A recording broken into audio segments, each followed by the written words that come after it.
And here we are, spawning in the bottom right. In the red, the teamless Protoss player, but man, he needs a team. Give it up for Trap. And in the upper left, in the blue, the hero of Kaizi Gaming. He is the one, the only. He's Time.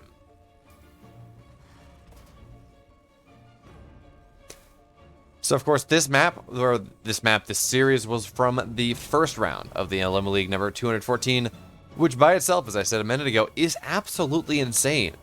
No, do I expect Time to win the MLM League? No. I mean, he has a chance at it, and I believe he has done it before, but he is not the week in, week out favorite about how these things go. But do I expect him to be good? Do I expect him to make a run at the round of 4, the round of 8? Depending on his matchups, absolutely. The fact that he is playing Trap here in the first round, I mean, it's just a little bit of bracket bad luck, a little bit of seeding bad luck, but oh man, poor Time indeed.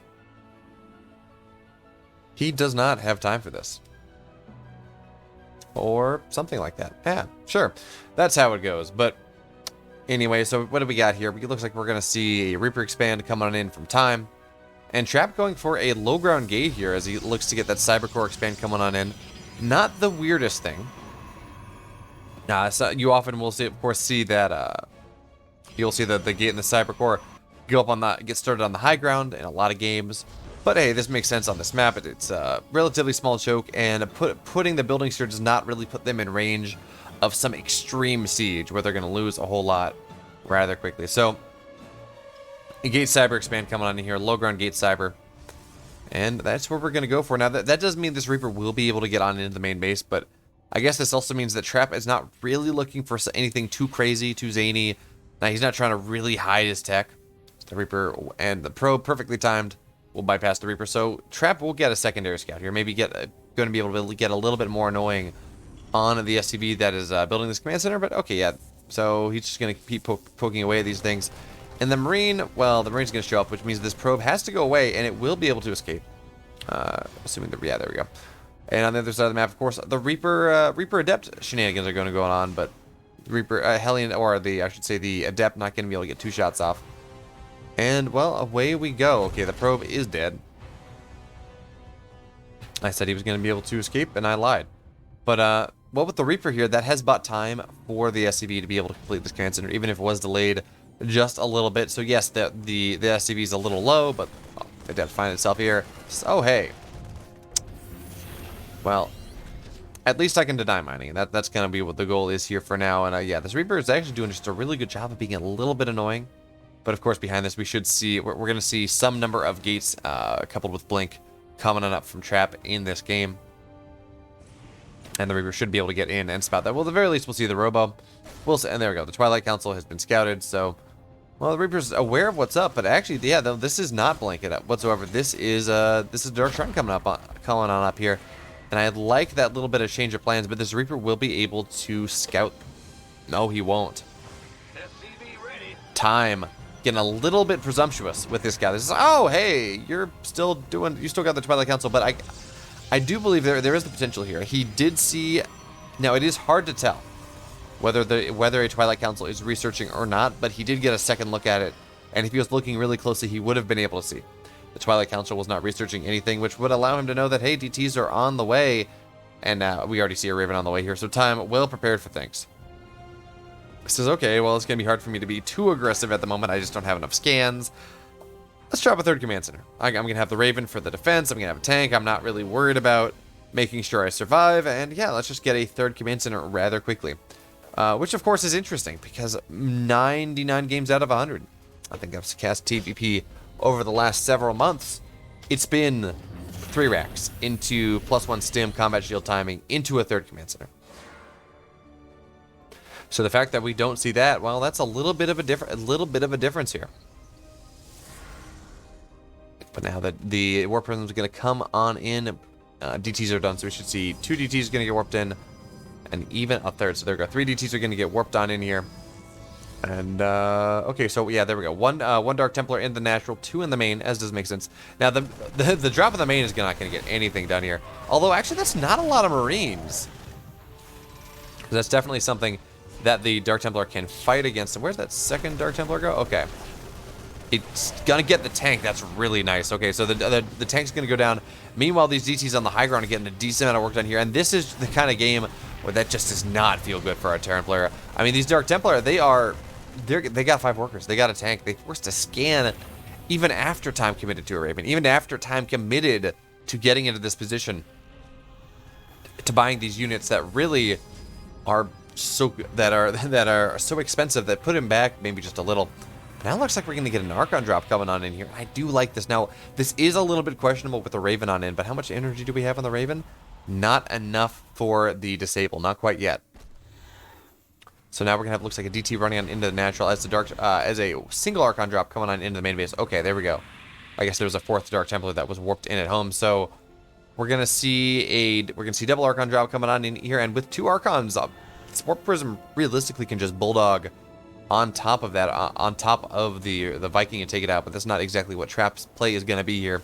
As he's just dropping a bunch more gates, charge is halfway done, Forge as well, so moving into charge lot Archon after this. Now, the Archons are tanky. They can't exactly be as tanky as they want, and actually time with the stim reveal is going to almost get this Warp Prism. Now, at the very end of the day, he will be able to remove it, be able to take it back, or Trap will be able to escape with it. And these Archons are just doing a really good job of being active on the map, forcing time to maybe lose a couple units here and there, to use some energy on a medevac when it eventually comes up. All these different things. Now it's there's no longer a world in which where it's beneficial to have very little energy on a medevac, because you can no longer snap medevacs with High Templar anymore. But hey, so what that means is you just want to have as much energy as possible, and well, so energy is being used, which means this army's not going to be quite as robust, quite as sustainable in the fight to come. But well, at the very least, Time is aware of this.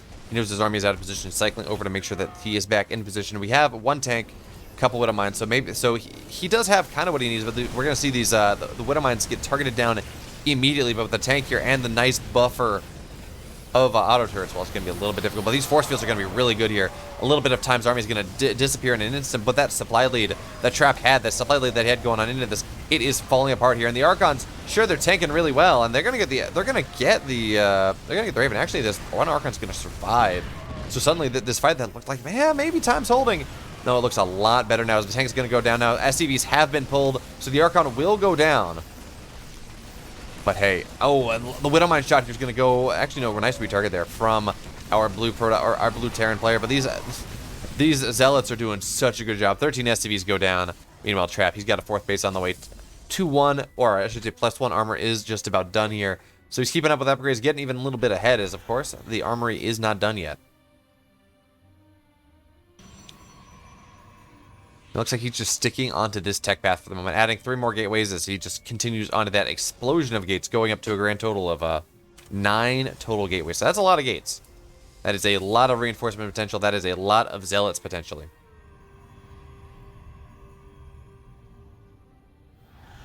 So here we are, trapped just a little bit behind from an army supply perspective for the moment, but that will fix itself, that will right itself as the game goes on. But man, he is pretty far ahead in economy.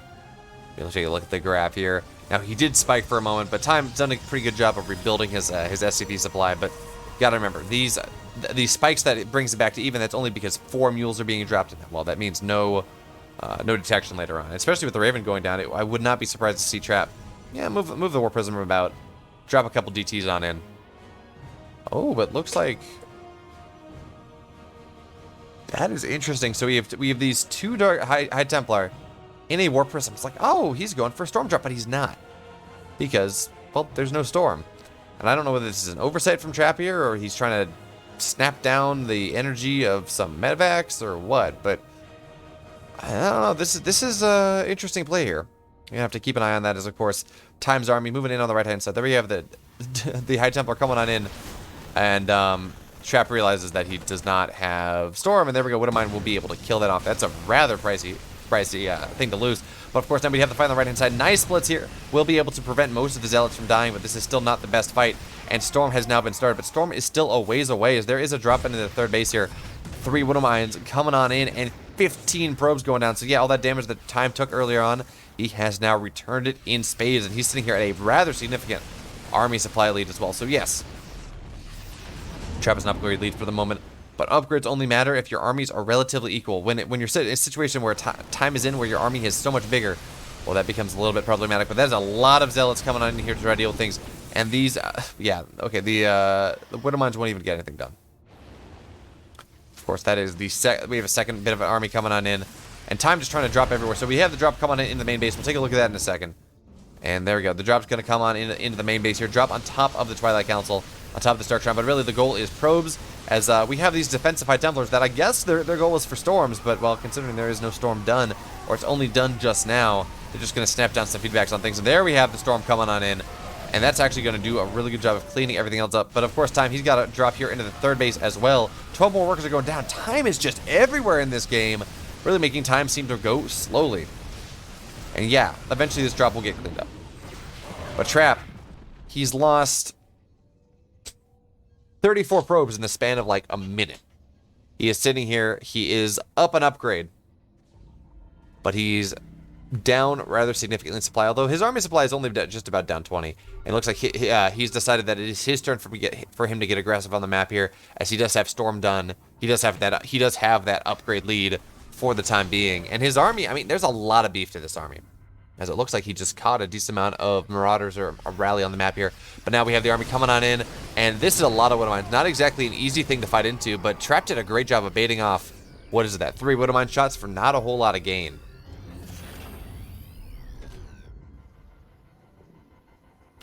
But now Ghosts are hitting the field. We have Enhanced Shockwave on the way. And the interesting thing is there are Vikings in the field despite no Colossus showing up for Trap in the slightest here. And that is rather interesting. Now, one can argue that, hey, we're just getting Vikings to be able to deal with the War Prism in the sky, deny these Storm Drops that, of course, that Trap is looking to hit. But I think that's a 4 Viking solution. Actually, how many Vikings do we have? Oh, it's just, okay. Yeah, we're going up to 3 or 4 Vikings. So, yeah, no, that's absolutely what Time is going for here. Can't say I hate it. Not at all. And it looks like eventually Trap is going to go into Disruptors behind this. That's a pretty good deal. Colossi at a certain point, they do seem to age out a little. But nice EMP there on the High Templar. That does get dropped. Now, we're going to have to see a second one, maybe. I would really like to see a snipe come on in. But there we go. The Storm's going to go in, and it will be massive here in the choke. These Storms drop on it, really knocking a lot of these medevacs from the sky. That's the big deal. So many medevacs worth low from the previous drops from the different feedbacks that they took. So, well, the storm, 2 ticks of storm damage knocked out a bunch of medevacs. That Time will have to go and rebuild.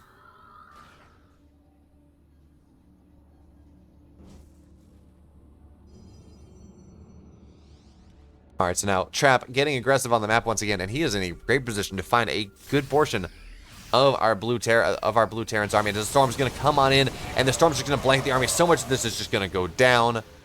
Hey, I hear someone told me Storm is a good unit, and I'm pretty sure the Storm is in fact good unit. It's just going to evaporate all the Marines of Time here.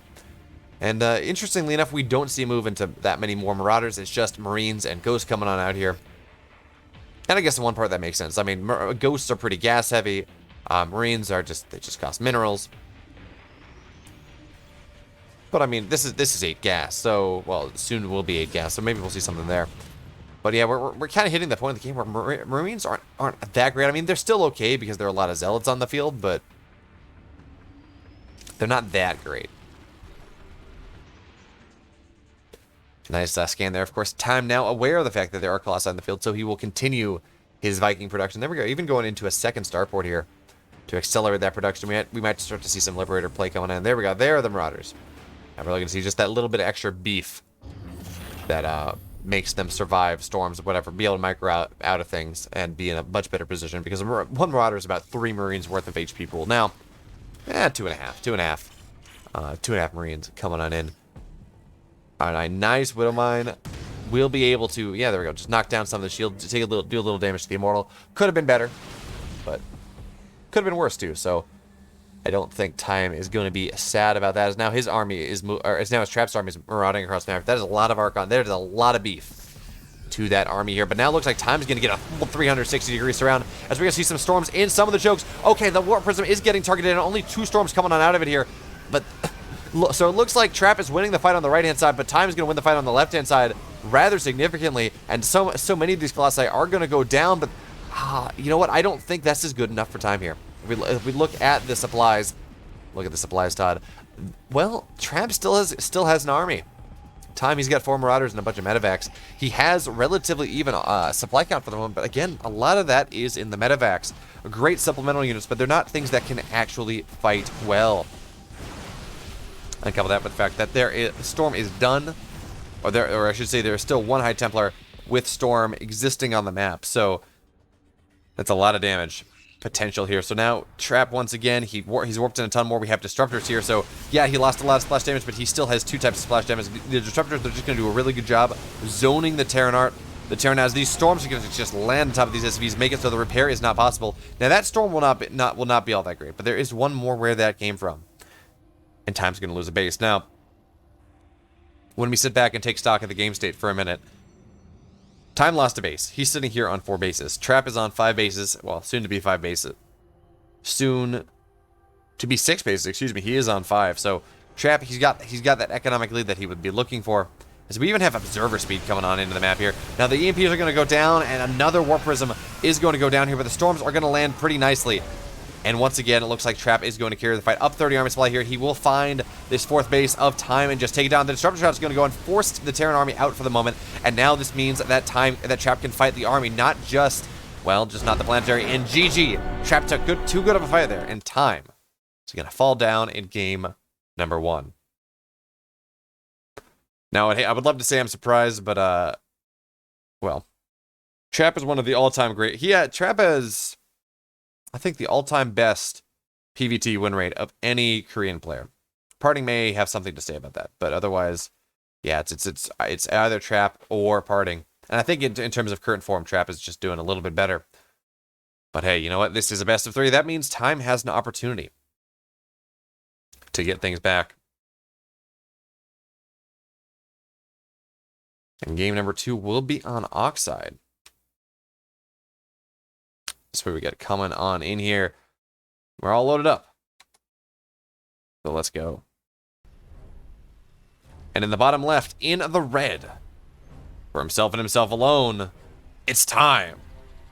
I'm sorry, for Kaiser Gaming, it's Time. And in the upper right, in the blue, up 1-0 in this best of 3. Give it up for Trap.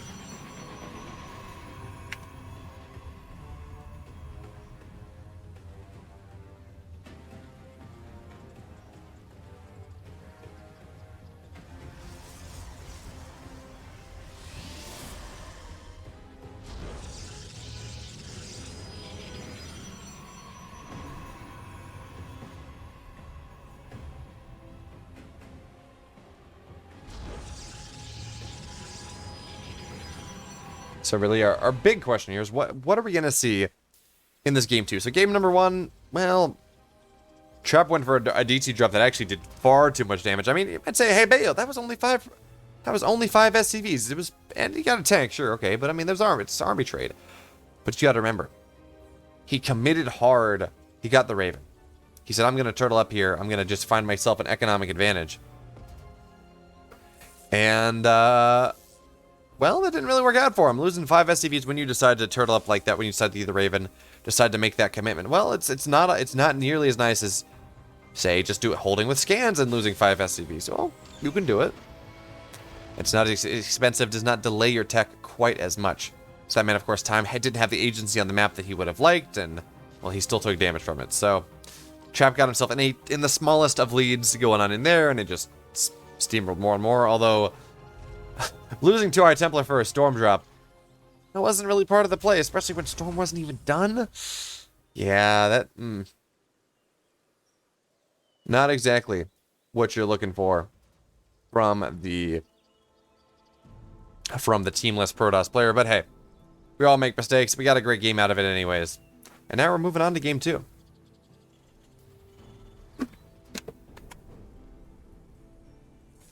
Now the probe's going to find its way on in.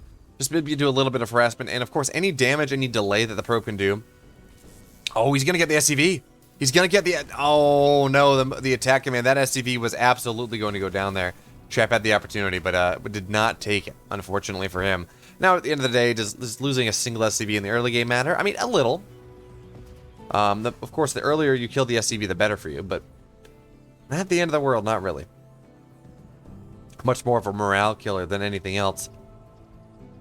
But now, once again, we do have Trap going into the Twilight Council once again. Now, we're going to have to see what his decision here is going to be, whether it's going to be a Dark Shrine, whether it's going to be Blink.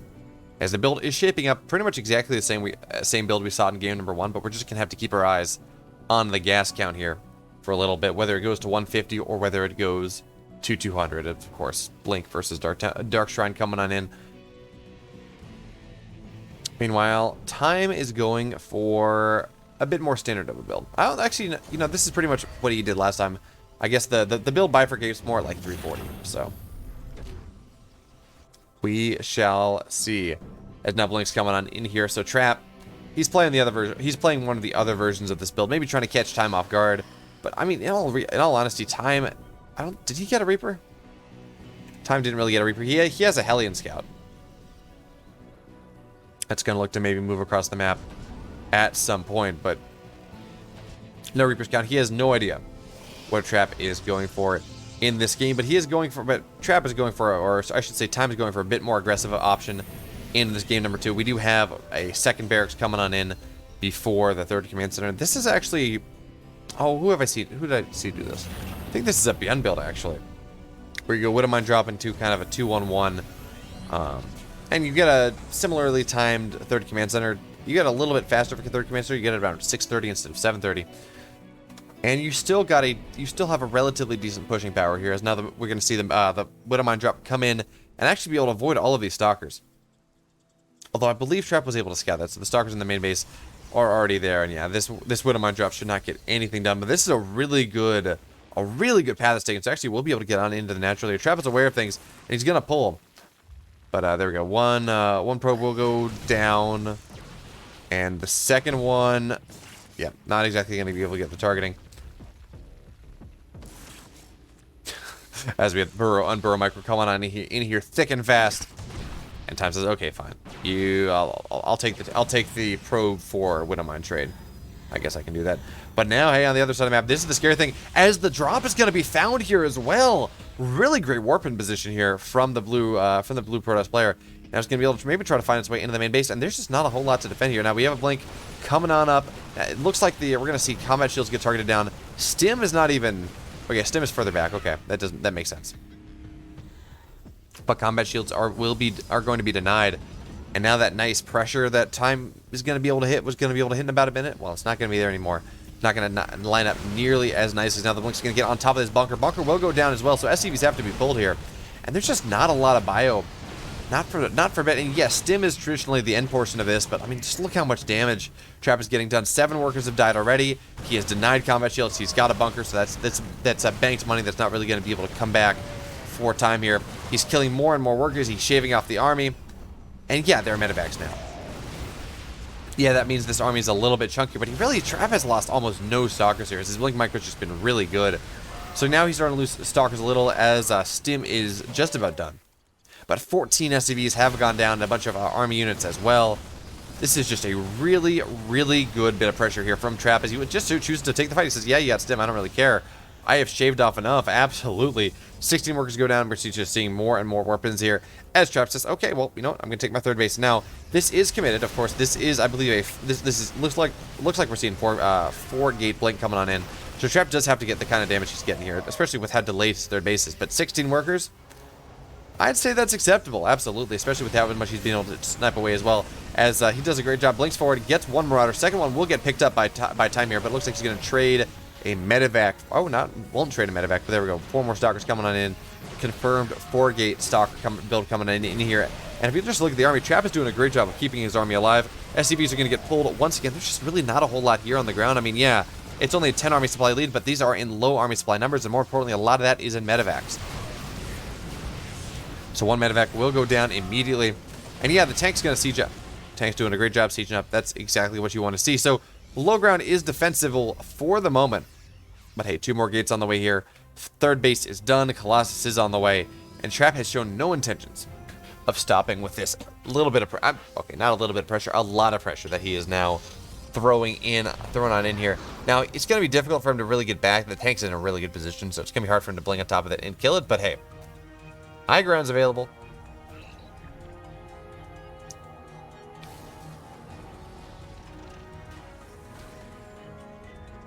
Alright, so I really like the Stark. So Trap's gonna blink into the high ground and says, "Hey, my army's here." But of course, the main thrust of his army is sitting behind. So right now he's just got a 4-stalker force, which of course 4 stalkers, one taps an SCV. He got to be careful not to lose that, and he will be fine.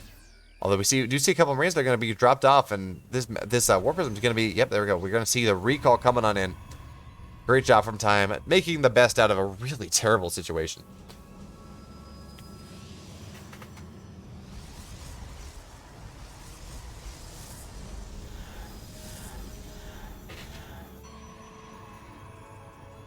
Alright, so now, Extended Thermal Lance was delayed for quite a bit. There is that. So that does mean that this push doesn't maybe have a little bit more oomph with it than it might normally have, and I'm kind of surprised we don't see Time pulling the boys here. Considering his lack of a third command center, considering how much damage he's taken, but thinks he's got enough with what he has. I mean, he has +1, he has stim, he has combat shields. So, well, Trap he's kind of missing those upgrades, but on the flip side, I mean, the Stalkers are going to be able to get on top of one of these tanks, snap it down immediately, and really only eat 1 tank shot. So, yeah, there we go. GG. Trap just too far ahead. And Time's going to tap out. Trap moving on to the next round of the Elima League number 214.